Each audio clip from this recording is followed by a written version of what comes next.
Olá pessoal, sejam bem-vindos aqui ao canal Virando o Jogo à Direita. Foi surreal o que aconteceu essa semana no programa O Grande Debate da CNN. Os convidados eram o deputado Marcel Van Hatten, do Partido Novo, e a deputada Fernanda Melchiona, do PSOL. O debate estava correndo até num clima calmo e os dois se respeitando e permitindo que cada um desse sua opinião sem que fossem interrompidos. Marcel Van Hatten estava se dando muito bem no debate graças à sua excelente argumentação.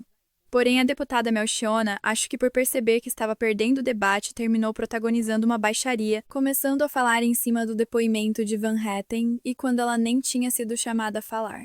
Aquela baixaria de sempre dos esquerdistas que, quando não têm argumento, querem ganhar o debate no grito. Bem, chega de enrolação. E vamos então para o nosso conteúdo, mas antes apenas gostaria de pedir para nos ajudar deixando seu like, se inscrevendo no canal, acionando o sininho das notificações para receber novos conteúdos e principalmente deixando seu comentário. Isso é muito importante para que nosso canal de direita cresça e seja mais divulgado pelo YouTube. Muito obrigado por nos ajudar e vamos ao nosso conteúdo. Olá, muito boa noite. Sejam bem-vindos ao Grande Debate comigo, Juliana Lopes. E hoje com o deputado federal Marcel Van Hatten, do Novo, e a deputada federal Fernanda Melchiona, do PSOL. Vamos ao primeiro tema de hoje. A gente debate, claro, o assunto da semana, o julgamento do plano de golpe que entra na reta final. Terminou hoje a fase de sustentação oral das defesas dos 8 réus do chamado Núcleo 1. E ao se manifestar, o advogado Paulo Cunha Bueno, que faz parte da equipe de defesa do ex-presidente Jair Bolsonaro, fez referência a Alfred Dreyfus, capitão do exército francês, que foi injustamente acusado de traição e condenado à prisão perpétua. Isso em 1894. Vamos acompanhar um trecho da fala do advogado. Senhores ministros, não permitamos, em hipótese alguma, criarmos neste processo uma versão brasileira e atualizada do emblemático caso Dreyfus. Curiosamente, também capitão de artilharia, curiosamente acusado de crime contra a pátria, curiosamente condenado com base num rascunho de documento apócrifo, curiosamente teve o seu exercício de defesa constrangido em determinada altura e, inegavelmente, um dos casos que representa uma cicatriz na história jurídica do Ocidente. Senhores ministros, a absolvição do presidente Bolsonaro é imperiosa para que não tenhamos a nossa versão do caso Dreyfus. Vamos começar o debate. Deputados, muito bem-vindos. Obrigada por aceitarem o nosso convite. Começo pela deputada Fernanda Melchiona. Deputada, a defesa de Jair Bolsonaro atingiu o objetivo dela nesse julgamento, ou pelo menos nessa primeira fase? Boa noite.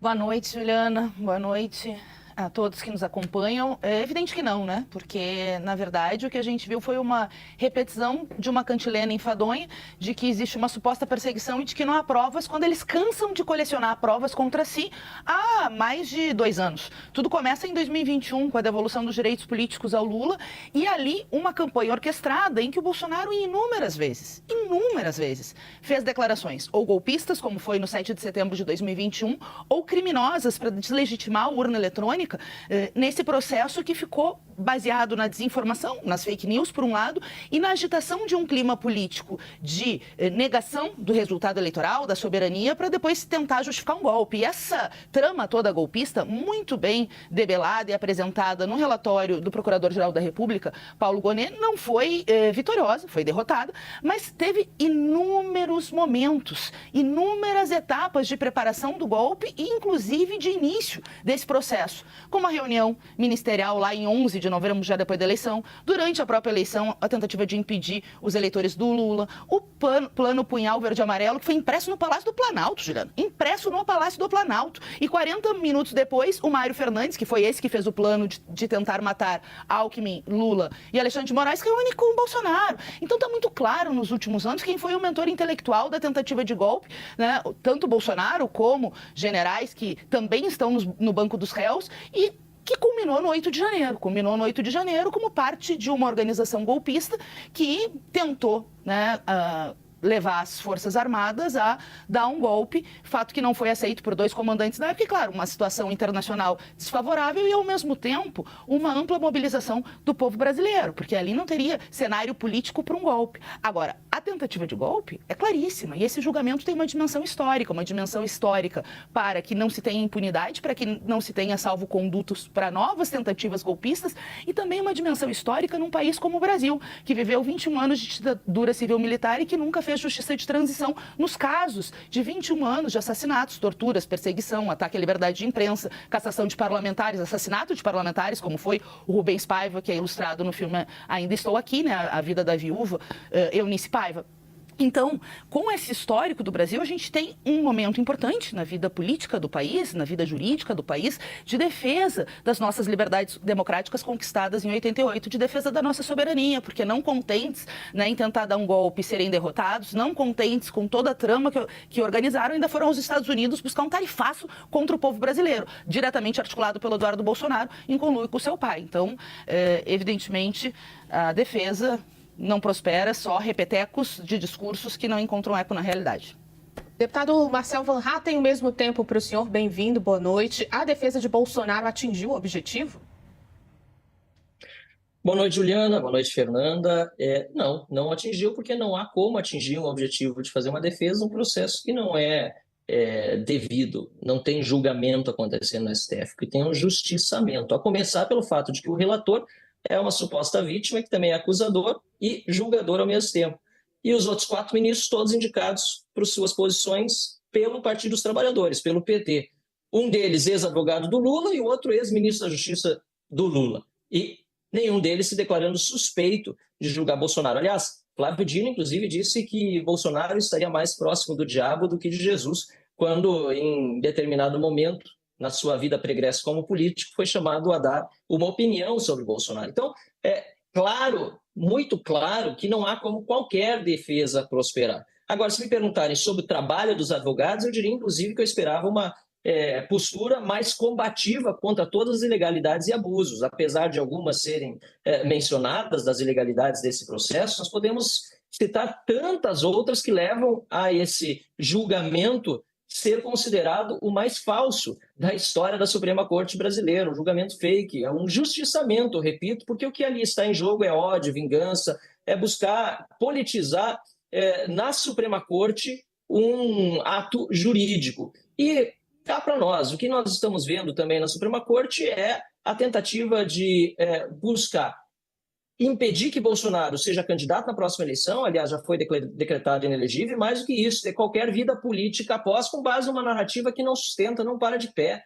Vincular ainda mais o 8 de janeiro com toda essa narrativa é uma piada. O 8 de janeiro foi justamente em janeiro, verão, recesso, sem autoridades em Brasília, um momento em que nós vimos o próprio governo se omitir na segurança, propositalmente, não tem nenhuma dúvida disso, para que acontecesse na escala que aconteceu aquelas cenas de vandalismo, e hoje nós vemos milhares de brasileiros sendo censurados, perseguidos e tendo os seus mais básicos direitos humanos violados. Uma pessoa que fez uma pichação com batom, que foi apagada no dia seguinte, levar 14 anos e meio de cadeia, é um absurdo em termos de direitos humanos e deveria unir a todos, da esquerda à direita. Aliás, o próprio deputado Chico Alencar do PSOL reconheceu que essa pena é absolutamente absurda. E nós precisamos lembrar que toda essa trama supostamente golpista só foi possível graças a uma série de denúncias feitas por pessoas infiltradas em grupos de WhatsApp que se passaram por pessoas aliadas da direita e que alimentaram uma máquina de destruição de reputações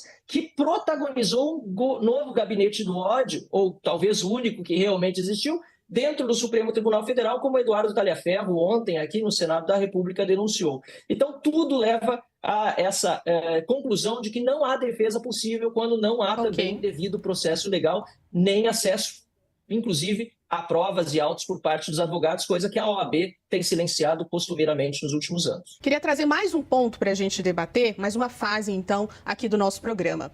Durante o julgamento dos réus do Núcleo 1 do plano de golpe, as defesas criticaram a atuação da Procuradoria-Geral da República e também do ministro Alexandre de Moraes no processo.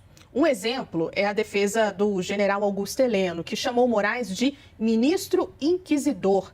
Aí eu pergunto aqui para os nossos participantes se essas críticas têm fundamento. Vou começar agora pelo deputado Marcel Van Hatten. A gente vai equilibrar aqui os tempos. Daqui a pouquinho passo para a deputada Fernanda Melchiona. Van Hatten.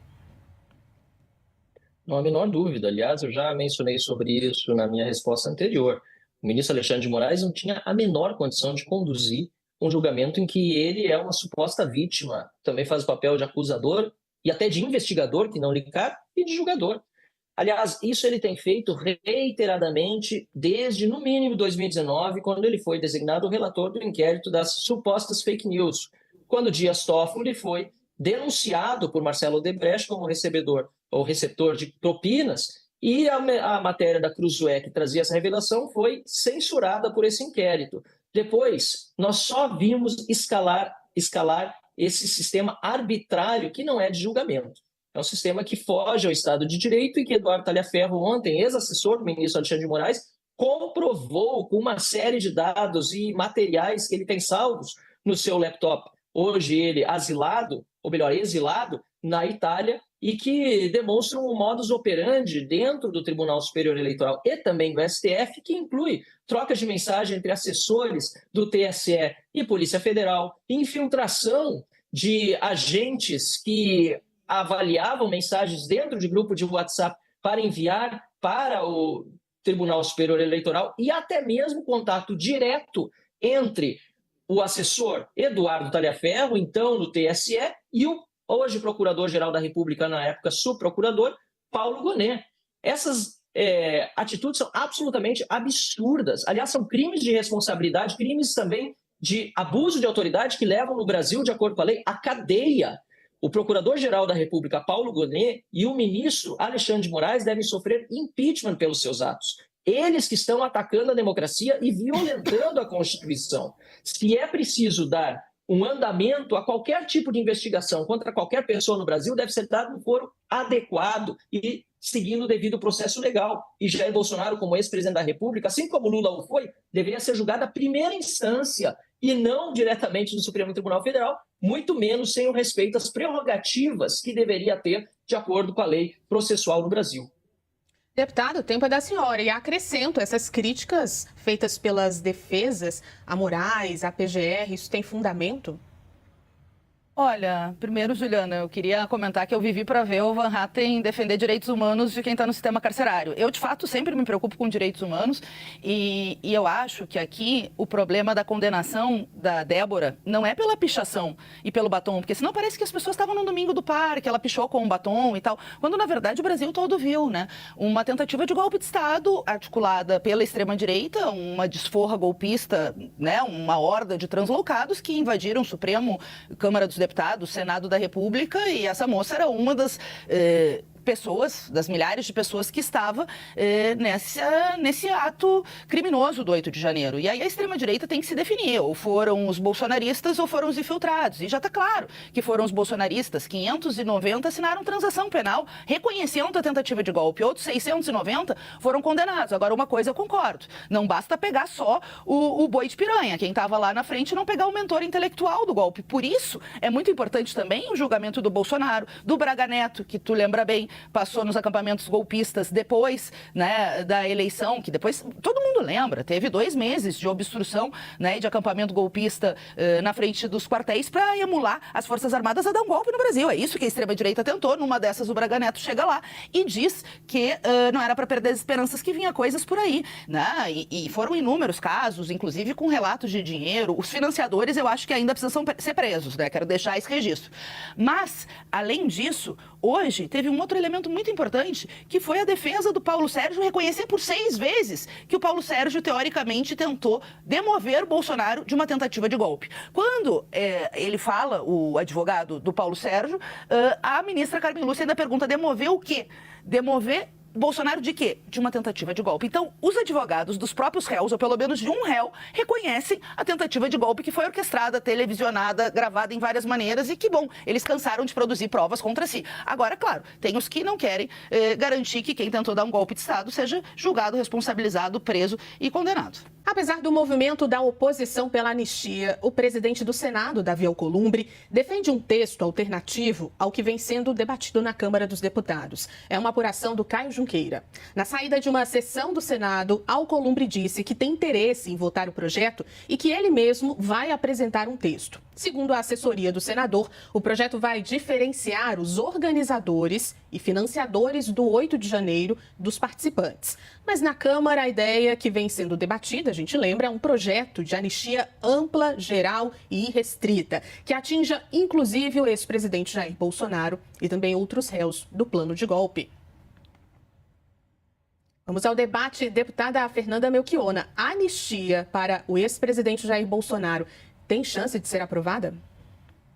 Olha, Juliana, infelizmente começou ontem uma operação comandada pelo Tarcísio de Freitas, governador do estado de São Paulo, que veio para Brasília fazer pressão pela anistia, né? A extrema-direita já pediu anistia antes mesmo da condenação, você sabe, quer dizer, a condenação que, enfim, deve acontecer, aliás, se justiça for feita, acontecerá. Por mim já poderia ter acontecido, quero dizer que o Alexandre de Moraes, que aliás foi indicado pelo Temer, não foi pelo PT, fez um trabalho sério, assim como toda a corte, com todo o direito de defesa, as provas arroladas, centenas de provas, eu tive lá no julgamento, acompanhei os 2 dias, foram milhares de documentos anexados e, todo o processo, devido ao processo legal, né?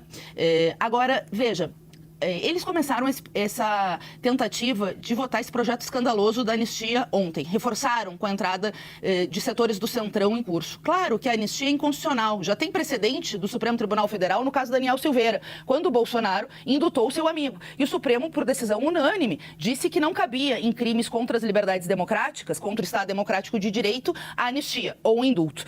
Agora, nunca se sabe. Um Congresso que não tem pressa para votar o fim da escala 6x1 ou mesmo a atualização de imposto de renda para quem ganha até R$5 mil e a taxação dos super ricos, né, que tem essa pressão da extrema-direita e dos setores do Centrão, nunca se sabe, por isso que a gente tem que fortalecer a luta, pelo julgamento, para que haja as condenações e para que não tenha anistia. E, por outro lado, eu acredito que mesmo que seja aprovado na Câmara dos Deputados, tem a declaração do Alcolumbre, que é importante, mas não para em pé no Supremo Tribunal Federal, só que eles querem fazer um jogo de estica, né, agudizando a crise institucional, dando uma resposta para uma base translocada bolsonarista, emulando os seus no sentido de tentar dar salvo-conduto para esses golpistas do 8 de janeiro, por isso que organizaram uma trama que durou 2 anos, atentando contra as liberdades democráticas por dentro do sistema político brasileiro. Por isso que é tão grave o que está acontecendo, né? Essa movimentação articulada pelo Tarcísio de Freitas, que, claro, já tinha o endosso da extrema-direita, que inclusive chegou a fazer uma obstrução patética da presidência da Câmara dos Deputados para chantagear pela anistia e depois pela PEC da blindagem, para blindar políticos quando o povo brasileiro precisa de projetos que melhorem a sua vida. Uma vergonha. Deputado Marcel Van Hatten, uma anistia contemplando o ex-presidente Jair Bolsonaro tem chance de ser aprovada pelo Congresso?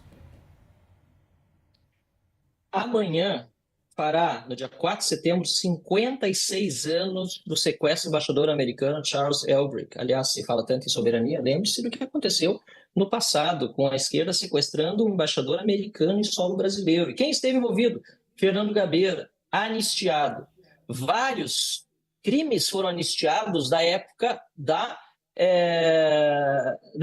ditadura militar, do regime militar, como quer que se chame o período. Um período em que houve restrição de direitos e que houve também muita violência por parte de sequestradores, de pessoas que cometeram assassinatos, todos anistiados. O Brasil tem uma história de anistia para pacificar o país. E nós vimos isso acontecer ao longo de séculos. A revolta da Chibata foi a que foi mais rápida de todas as anistias propostas. Em 3 dias estavam todos anistiados. Eu entendo que sim, é necessário anistiar as pessoas por uma questão também humanitária. Direitos humanos são importantes para todos. Talvez isso difira a minha posição da posição da Fernanda Melchiona. Eu, quando cheguei na Assembleia Legislativa do Rio Grande do Sul, participando de uma subcomissão de um deputado do PT, fui visitar o sistema carcerário gaúcho e ali pude ver em loco tudo aquilo que já se denuncia há anos e fizemos uma série de propostas de melhorias para o sistema carcerário. E eu sempre olho para os direitos humanos para todos, mas alguns olham só para os direitos humanos daqueles que são da sua própria ideologia. Nós não podemos tolerar que pessoas sejam torturadas. Felipe Martins passou 10 dias numa solitária, preso injustamente durante 6 meses. Pessoas não tiveram individualização de condutas, não há prova nenhuma de que quebraram qualquer coisa, de muitas das centenas das pessoas presas, e ainda assim o Estado não as anistia, seguem com tornozeleira eletrônica. Isso é um crime e essas pessoas ainda terão de ser, sem dúvida nenhuma, anistiadas. E aqui na Câmara dos Deputados, nós temos votado projetos para dar direitos humanos e dignidade a todos, inclusive, sobretudo, as vítimas. Enquanto a bancada do PSOL, por exemplo, na maioria, votou contra a castração química de pedófilos ou contra a ampliação do número de anos cumprido na cadeia para eventual progressão de regime de estupradores e homicidas, nós votamos a favor de que acabe com essa impunidade, pedófilos sejam castrados quimicamente e bandido fique na cadeia o máximo de tempo possível diante dos crimes que cometeram. Agora, quando nós vemos pessoas sofrendo injustiças, como acontece nesse espetáculo criado do 8 de janeiro, nós não podemos ficar calados e certamente a anistia vai passar. Juliana, temos que encomendar um debate sobre a anistia. A comparação que o Van Fatten fez é estapafúrdia. A gente lutando para ter liberdades democráticas, o Estado assassinando, e agora nós estamos vendo, dentro das liberdades democráticas conquistadas lá atrás, a tentativa de dar um golpe dentro do regime que o Bolsonaro fez. É completamente estapafúrdia o argumento, mas deixa que foi dado no dia 8 de janeiro por um manifestante. Mas eles não conseguiram. Nossa, quebraram tudo. Eles queriam, mas não conseguiram. O apoio a não ser o da Marinha, que está no banco dos réus, da Aeronáutica e do Exército se recusaram a dar um golpe. A tentativa do 8 de janeiro era de novo criar o caos para justificar uma tentativa de golpe. Isso o Brasil todo viu, o mundo todo viu, Marcel. Deputado Marcel Van Hatten, a narrativa não, é televisionado. Tá tudo televisionado, Marcel. Por favor.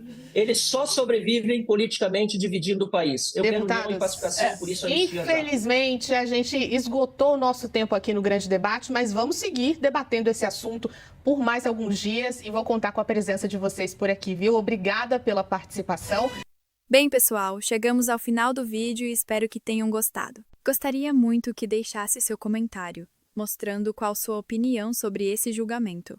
Você acredita que o julgamento está sendo imparcial? Ou que Bolsonaro já estava condenado desde antes mesmo do julgamento? Deixe seu comentário e também não esqueça de se inscrever no canal, acionar os sininhos das notificações para ser avisado dos novos conteúdos e também deixe seu like, pois isso tudo ajuda muito a fazer nosso canal de direita ser mais divulgado pelo YouTube. Obrigada por ter assistido o vídeo até o fim, fiquem com Deus e até o próximo vídeo.